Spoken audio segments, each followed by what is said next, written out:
Le 25 octobre 2024, une violente tempête a frappé Civitavecchia, une importante ville portuaire située au nord de Rome, en Italie.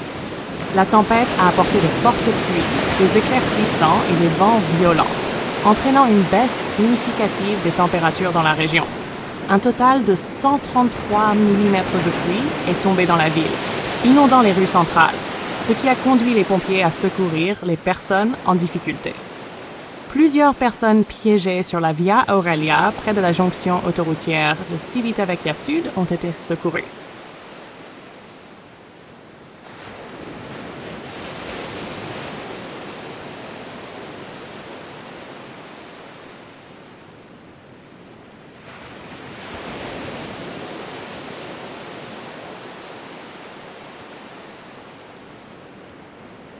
Des inondations ont également eu lieu sur la route SS Aurelia, entre Civitavecchia et Santa Marinella, en raison du débordement de la rivière Marangon. Les résidents de la région ont été invités à éviter les routes touchées.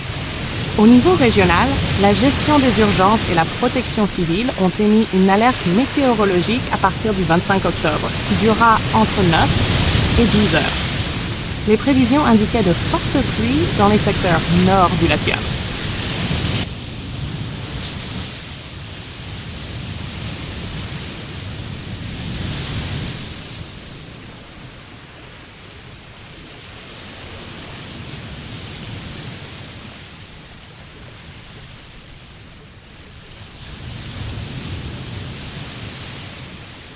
Actuellement, de fortes pluies causent de nombreuses difficultés pour la ville. De nombreuses routes sont inondées, notamment dans le sud de la ville, bloquant la circulation sur la route Aurelia et rendant difficile l'accès à des quartiers comme San Gordiano et Campo dell'Oro. Depuis la zone de Casaletto Rosso, les eaux de crue coulent rapidement dans les zones résidentielles, provoquant des embouteillages. Des inondations sont également signalées au parc Uliveto, sur la Via Adige et la Via Aurelia Nord, avec d'autres problèmes survenant à San Liborio.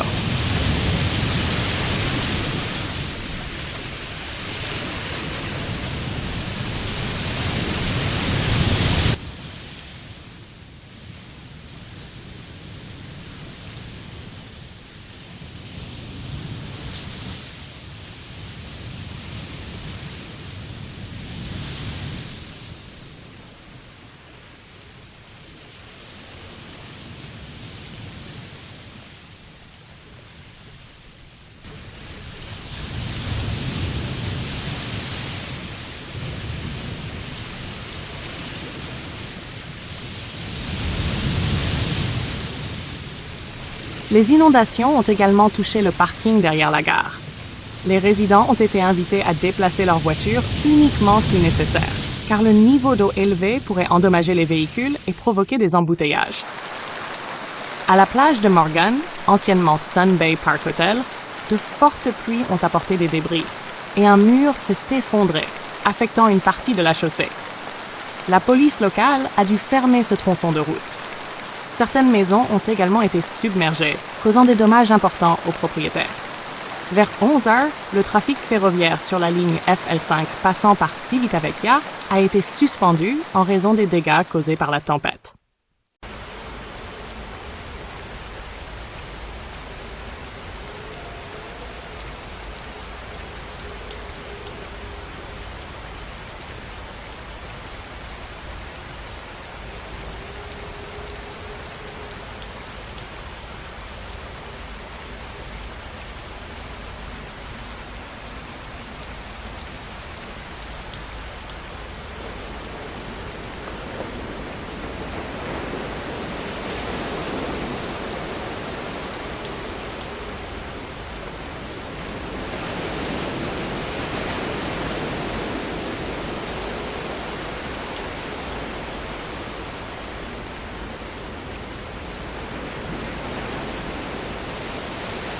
Après la tempête matinale du 25 octobre, avec des précipitations importantes en quelques heures seulement, les pompiers ont déployé diverses mesures de secours pour les zones inondées.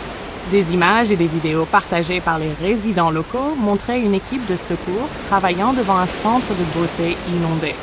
Les experts avertissent que d'autres tempêtes pourraient continuer, soulevant des inquiétudes quant à l'infrastructure et à la sécurité dans les zones déjà touchées par les inondations.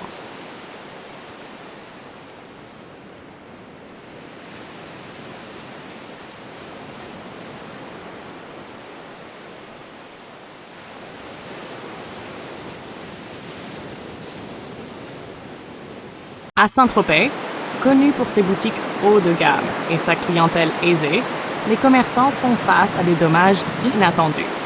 Nous avons déjà vu des inondations, mais jamais comme ça, a déclaré Marie Fournier, propriétaire d'une boutique de vêtements de luxe. Les autorités ont exhorté les résidents locaux à rester vigilants alors que le niveau de l'eau continue de monter et que de fortes pluies sont attendues dans les jours à venir. Les services d'urgence en France travaillent sans relâche, déployant des ressources supplémentaires pour pomper l'eau des rues inondées et restaurer les routes principales. Barman.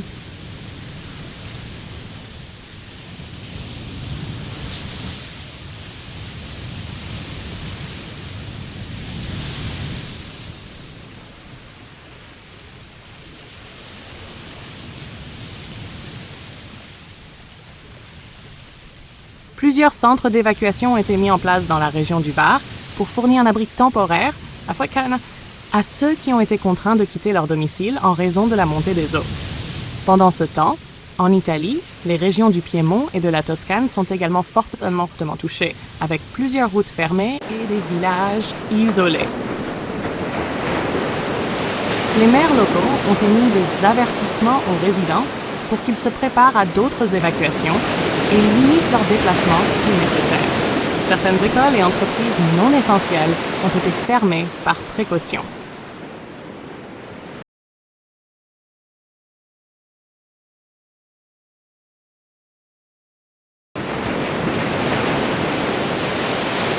Les météorologues européens surveillent de près la possibilité de nouvelles tempêtes ce week-end, ce qui pourrait encore compliquer les efforts de récupération. Les climatologues soulignent que de tels événements météorologiques extrêmes deviennent plus fréquents en raison du changement climatique et appellent à des infrastructures plus solides et à des systèmes d'alerte précoces pour prévenir les pertes de vies humaines et de biens. Les organisations environnementales et les gouvernements locaux en France et en Italie appellent à des discussions renouvelées sur la gestion des inondations et les stratégies de résilience climatique pour mieux protéger les régions vulnérables. L'accent est mis actuellement sur le sauvetage et la récupération, les responsables régionaux annonçant leur intention de demander des financements nationaux et de l'UE pour soutenir la reconstruction.